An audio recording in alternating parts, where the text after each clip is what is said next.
When I was young, I had an easy temperament in that I was cheerful, relaxed, and reliable in sleeping and in feeding. My mom never had any trouble putting me to sleep because I would drop dead anywhere at any time. Also, I loved to eat, and I wasn't picky with my food. To this day, I still hold this easy temperament in that I sleep anywhere comfortable, and I am always prepared to have anything as long as it fills me up. When I was about 3 years old, I was in Freudian psychosexual phallic stage in that I was totally in love with my dad. I was always with him and I was his little princess. Although I'm still daddy's little girl, I was able to repress my feelings of competition with my mom by identifying with her and building a strong relationship with her as well. Now, she's like my best friend.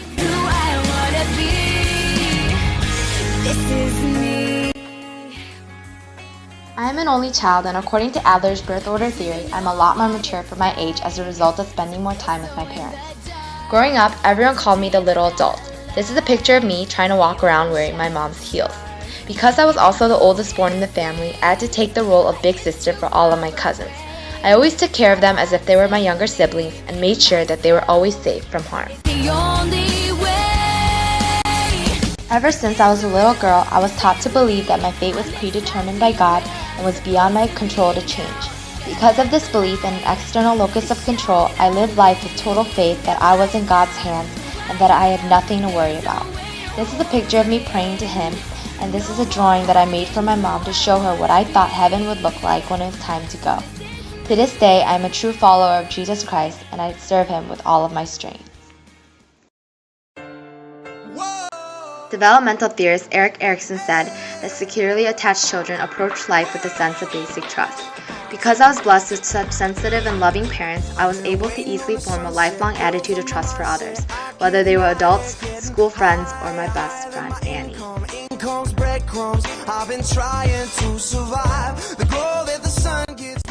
I have an integrated cultural stress in that I value my original Korean cultural customs, but I also seek to become part of the dominating American society. I'm basically a Twinkie, yellow on the outside, white on the inside. I attend an all-Korean church on Sundays, and this is a picture of some of my church members that attend there that are my friends. This picture here is a picture of me with my white friends from school.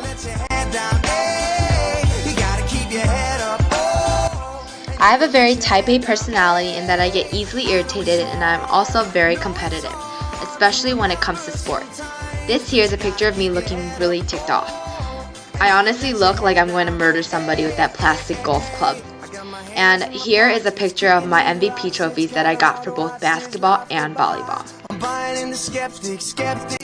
This year, I just started to drink caffeine to the point where I grew tolerant to it.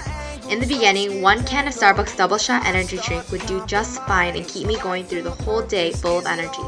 However, after drinking it every day, I needed more to just feel normal. I grew addicted. This is a picture of my collection of energy drink tabs that I've drunk in this school year. I have a total of 135 tabs, which amount to about $337.50 spent on this energy drink for Starbucks.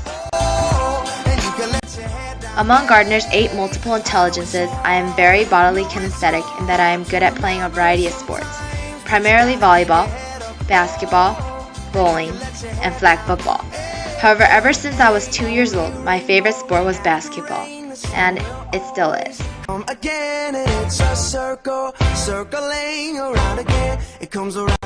In order to strengthen behaviors that I don't like to do, my parents and I use operant conditioning to reinforce the behaviors.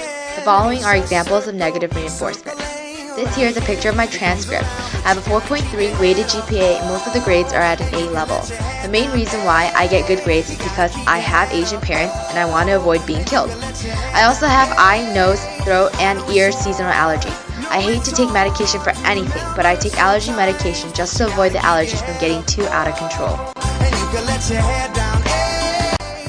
In most of the things that I do, I am very extrinsically motivated. For example, I submitted an essay for the Leo and Antonia Gorshunov Memorial Student Essay Contest at the Holocaust Museum in Skokie, mainly for the reward, which was money and fame.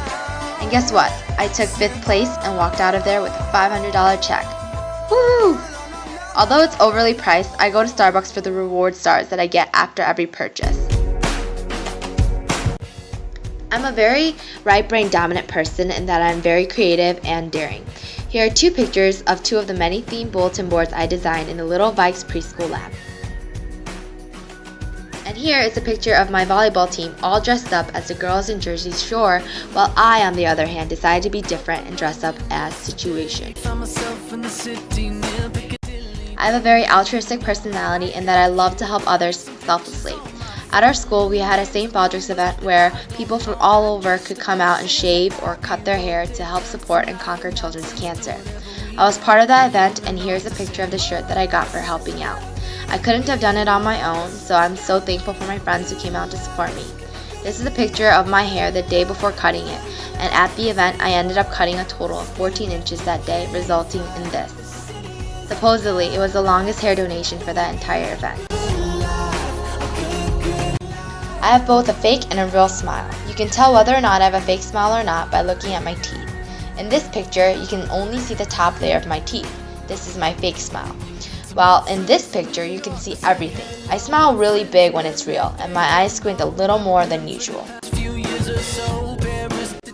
I am very pessimistic in that I always expect worst possible outcomes for everything. One example was when my mom went in for checkup and the doctor told her she had cysts growing on her pelvis. I thought it was going to grow into a tumor instantly and that she will get cancer. I caused a dramatic scene in the hospital that day. Also, every time I take a huge test, like the ACT for example, I always feel like I'm going to fail right before I take it, which doesn't really help me in a positive way.